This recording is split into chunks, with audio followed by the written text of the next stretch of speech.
Hello, long time no see.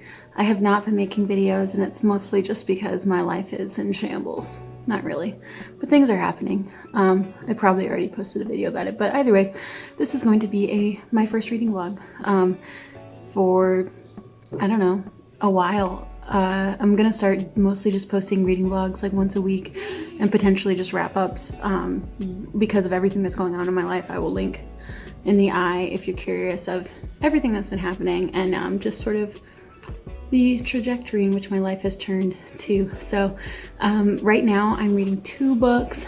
I'm listening to The Starless by Erin Morgenstern, and I'm reading Red Rising by Pierce Brown. Red Rising is a sci-fi book that is based on Mars, and it follows the character named Darrow, and there's a caste system that's based on colors, and each different color has like a different job, and there's some conspiracies that are going on with like the government, and it takes a turn real quick.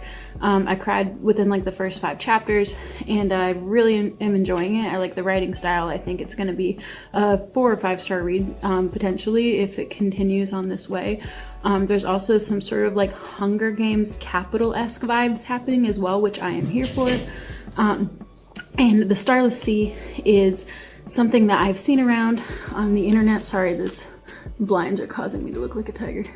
But it's a weird sort of, it's fantasy, but it also takes place in the real world. The student, Zachary, is the main character. He goes to college. He's a grad student in New England, I think. I'm not sure where in New England. I can't remember. I'm pretty early on still, but it seems like in this book, he's 25 years old and he doesn't really know what he wants to do. Like he's just sort of not scraping by, like he's doing well, but he's not like finding a lot of happiness in what he's doing. And I feel like he's a very relatable character in that aspect because he is 25 years old.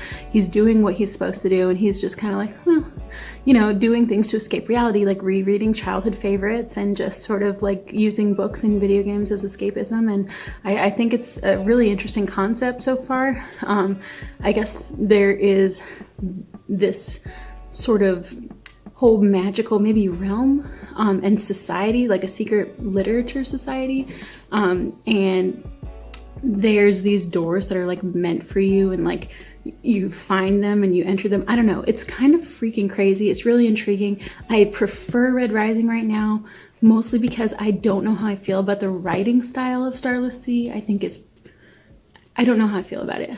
I still really like it. It's taking a little while to really get going. I feel like there's a lot of detail in it, which I don't hate, but also I do want to kind of speed it up. I'm about 3 hours into it and I'm like, okay, so what's going to happen? Where are we going? And I kind of know where we're going, but it's just taking a little while to get there. Also, is a masquerade just like a requirement in like YA/new adult these days? Because I feel like every time I pick up a new book, there's a masquerade. Is that a thing? Have you guys noticed that? I feel like the last, like, I don't know, 2 or 3 YA or new adult books I picked up, there's been a masquerade in it. I'm kind of tired of it. It's kind of a, I don't know, kind of an overdone trope. Is it even a trope? I don't know. Seems a little overdone to me, but I will allow it in this regard. But either way, I will check back in when I have more interesting things to talk about. Or not. I don't know. Maybe I'll still be boring then, but either way.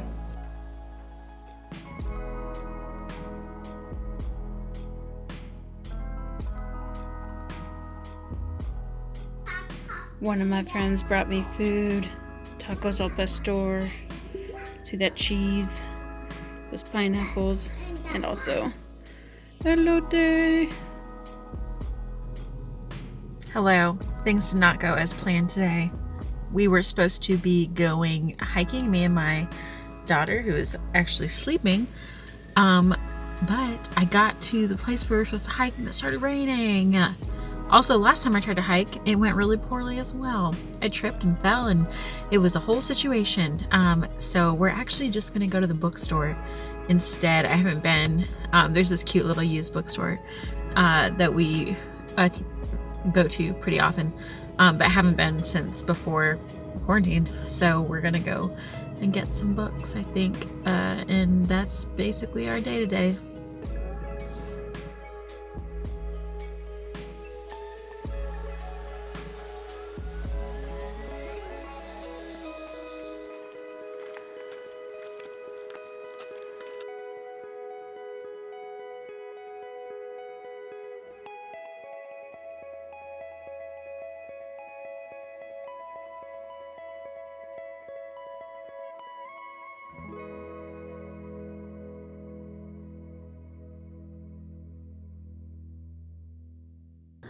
Alright guys, I'm about 80 pages out from finishing Red Rising, and I love this book.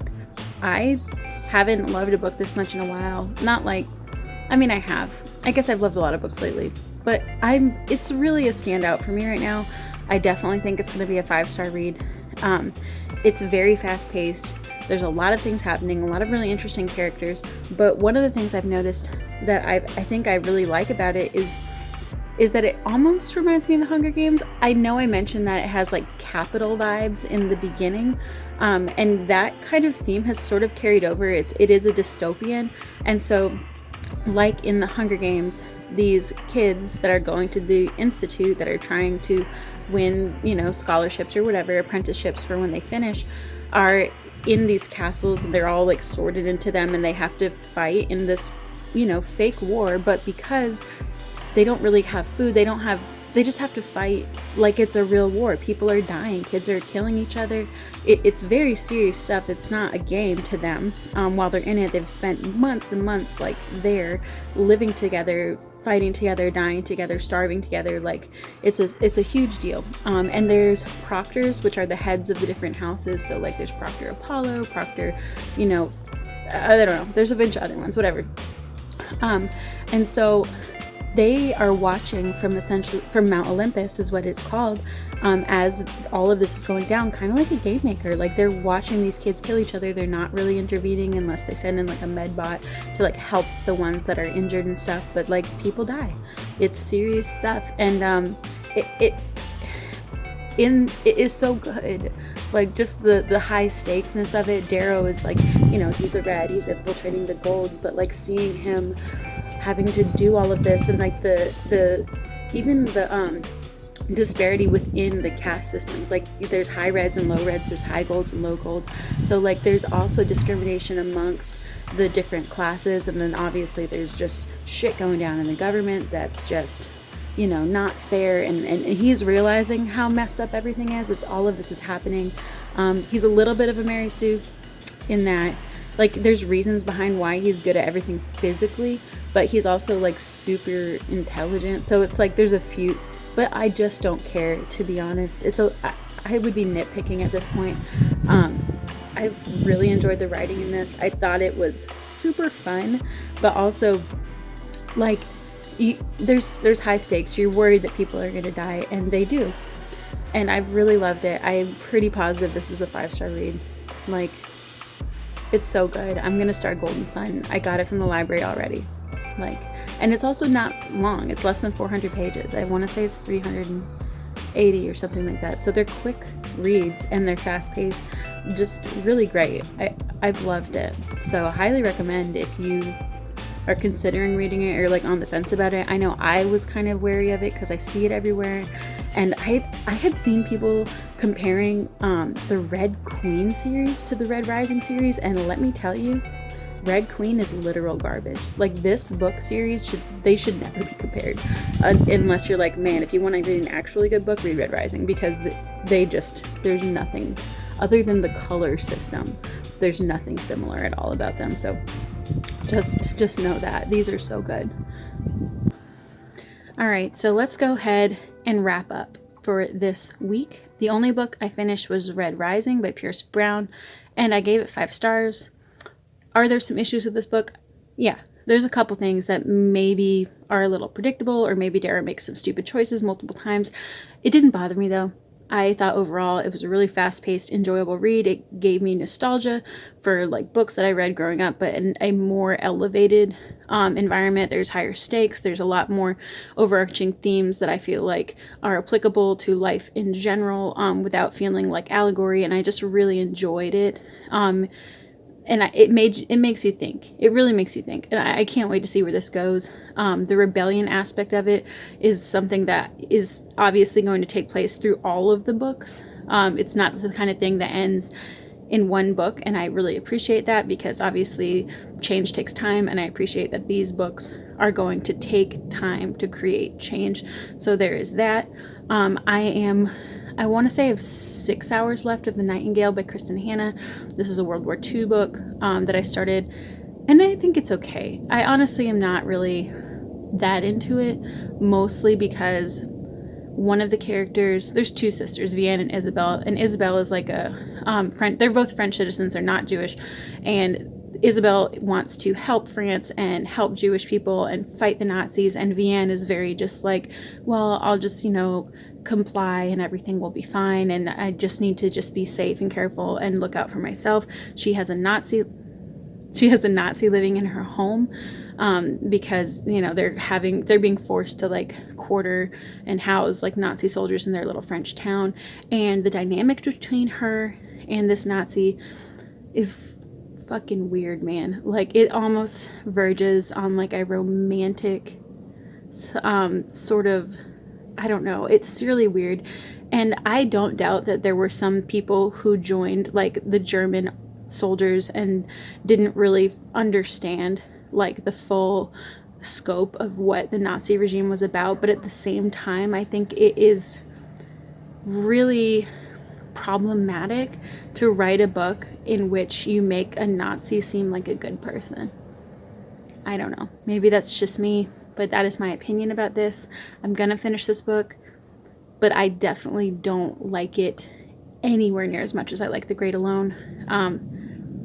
I don't know, but that's what I was thinking. I DNF Starless Sea. I'm not going to pick it back up. I've decided there's just too many books I want to read, and I just thought it was super boring. I like high fantasy. There was no fantasy in that fantasy for the first quarter of it. I read 4 hours of it. Well, I listened to 4 hours of it. I think it's a 17-hour audio. I guess it's a little less than a quarter, but either way, it's quite a bit of time to invest for there to be no fantasy in my fantasy, and that's just not something that I can get behind. It was very slow building, and the premise of the book in the summary on Goodreads sounded good, but I never got to the part where that really started to happen. So no regrets about that. I definitely don't think Erin Morganson's writing is for me, and I just won't be picking that up again. So yeah, thank you guys for watching. If you've read any of these books, or if you have any opinions about any of them, let me know in the comments below. Like, comment, and subscribe. I would really appreciate it. Thank you for watching. Stay tuned, and there'll be more to come.